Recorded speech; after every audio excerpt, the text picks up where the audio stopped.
Fala, torcida vascaína, partindo para o meu primeiro jogo no estádio nessa temporada, porque Corinthians lá em Itaquera, quarta-feira, 10 horas da noite, ainda mais para aquele time que tava, ninguém merece, né?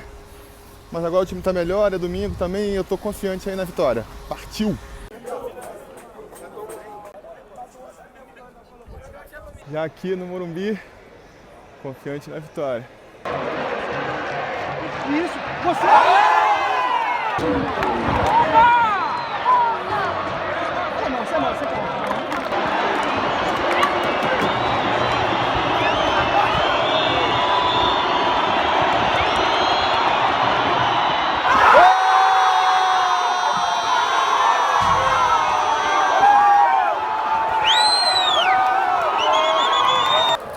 Acabou o jogo aqui no Morumbi, sensação de frustração como não poderia deixar de ser, mas bora começar o Sobre Vasco.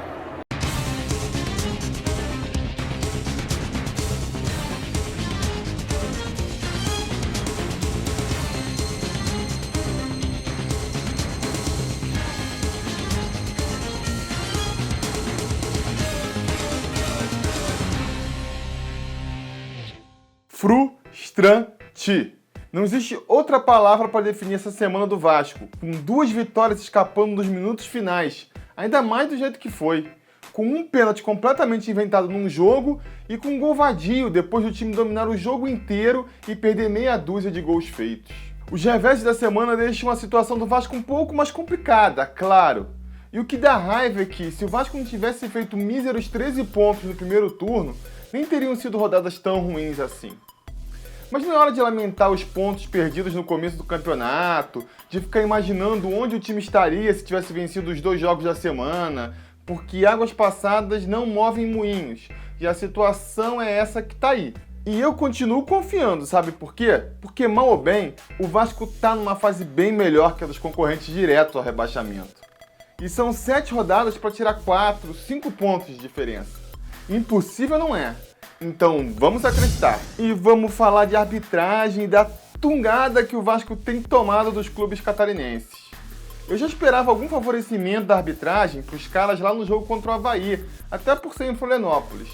Mas confesso que não esperava a ousadia de nos roubarem tão descaradamente dentro da nossa própria casa. E pior do que lamentar esses 4 pontos já perdidos para os times catarinenses é imaginar que ainda temos mais um confronto com o time de lá pela frente. O Joinville, pela antepenúltima rodada. É bom os caras já estarem matematicamente rebaixados a essa altura, porque senão a gente já sabe. Vamos dar um jeito da gente perder mais essa. E a verdade é que só vamos ver essa roubalheira acabar quando o futebol abraçar a arbitragem eletrônica. Vocês têm acompanhado o Mundial de Rugby? Lá, os árbitros andam com o microfone e a gente pode ouvir todas as conversas deles com os jogadores. E eles são obrigados a darem justificativas para as coisas que eles marcam. Vocês conseguem imaginar isso acontecendo no futebol? Outro exemplo, por que no futebol não temos um desafio, como na maioria dos esportes? Rolou um lance polêmico? O time pode pedir um desafio para a arbitragem analisar o lance com mais atenção pelos monitores e tomar a decisão correta, e evitar vários erros grosseiros. A resposta de por que não temos arbitragem eletrônica é óbvia, né? Tem muita gente que se beneficia dos erros da arbitragem e não tem nenhum interesse em tirar nossos árbitros desse obscurantismo digital.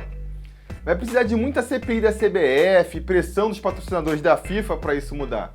E até lá, o Vasco vai tomando na cabeça. Fora os erros de arbitragem, ainda temos que contar com as nossas próprias limitações. Domingo, o Vasco teve a faca e o queijo na mão para matar o jogo e não conseguiu por um simples motivo. O poder de finalização do time é quase nulo. A gente não tem nenhum jogador com bom chute de média ou longa distância. Pode reparar, Nenê e Andrezinho são bons meias e suas chegadas mudaram completamente o Vasco, mas nenhum dos dois é bom de chute. Nossos volantes tampouco. Não tem nenhum que pegue o rebote na entrada da área e mande aquele canudo. Nossos atacantes, que deveriam ser especialistas no assunto, também só dão petelecos pro gol. Aí dá o que deu domingo. O Vasco domina as ações do jogo, mas fica tentando entrar com bola e tudo dentro do gol. Aí é difícil mesmo.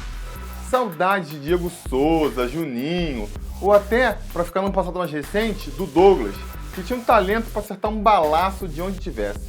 Mas vamos parar de chorar o leite derramado e ver em que situação esses 2 empates nos deixaram. vamos abrir os gráficos de desempenho sobre Vasco. Vamos começar logo pela notícia ruim e abrir o gráfico das melhores e piores campanhas para constar que é isso mesmo. Fomos ultrapassados pela campanha de 2008 e voltamos a ter a pior campanha do Vasco nos pontos corridos. Em 2008, na 31ª rodada, já tínhamos 30 pontos, umzinho a mais do que temos hoje. No gráfico de desempenho ideal, sem grandes notícias também, né? Nossos 3 empates seguidos frearam nossa subida rumo à curva de fuga do rebaixamento e agora precisamos de 5 vitórias seguidas para ultrapassá-la. O detalhe é que faltam apenas 7 rodadas. E se serve de alento, foi justamente isso que o Fluminense fez em 2009. Olha aí o nosso gráfico de comparação com os caras. Nós ainda estamos 2 pontos na frente do que eles tinham nessa altura do campeonato. Só que daqui pra frente, eles emendaram 6 vitórias consecutivas. Pra gente escapar, vamos ter que fazer uma campanha pelo menos parecida. E vamos fechar nossos gráficos de desempenho sobre Vasco com o rebaixômetro. Os 2 empates fizeram nosso aproveitamento necessário subir para 76%. É muita coisa. Agora precisamos de 2 vitórias seguidas para fazer esse índice voltar a baixar para os 66%, que é o que a gente vinha precisando nas últimas rodadas. Vitória, vitória, vitória. Viram aí, não tem muito outro jeito para sair desse buraco. Daqui para frente é vencer ou vencer. E vamos abrir a caixa postal sobre Vasco para responder algumas questões de vocês.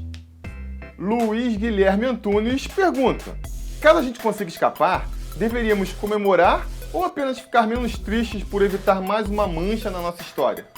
Digo isso porque um time como o Vasco, acostumado a brigar por títulos, comemorar que conseguiu se manter na Série A não seria humilhante? Apesar de que, se a gente cair, vai ser pior ainda. Luiz Guilherme, é para comemorar e muito, justamente porque um novo rebaixamento seria terrível demais. Agora, não podemos confundir comemoração com aprovação. Mesmo que o Vasco escape, o ano terá sido péssimo e a diretoria precisa ser cobrada por isso. Ericles Patrolski emenda: a pergunta que não quer calar: Rafael Silva ou Jorge Henrique? Jorge Henrique tem um pouco mais de experiência e mais habilidade, mas já tá velhinho, né? Rafael Silva é mais jovem, mais cru, mas compensa isso com muita entrega e velocidade. Qual dos dois então? Os dois. Eu continuaria mantendo a tática do Jorginho. Entrar com o Jorge Henrique no primeiro tempo, dizendo para ele dar tudo, porque vai jogar só 45 minutos. E entrar com o Rafael Silva no segundo tempo, descansado, para bagunçar a defesa adversária. Mas o mais importante agora é torcer pro STJD não pesar na pena para a gente poder continuar contando com os dois, porque Herrera ninguém merece. E vamos continuar mandando perguntas, galera. Deixem aí nos comentários ou mandem por Twitter, Facebook, que a gente lê tudo.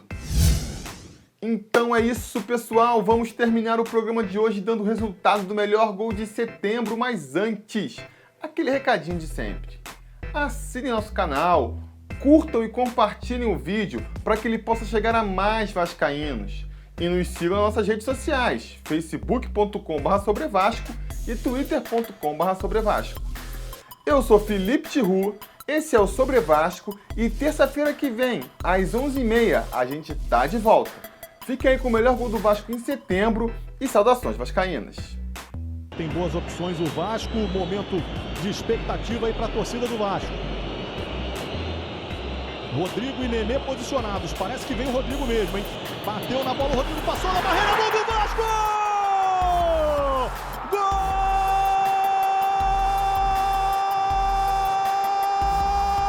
Rodrigo!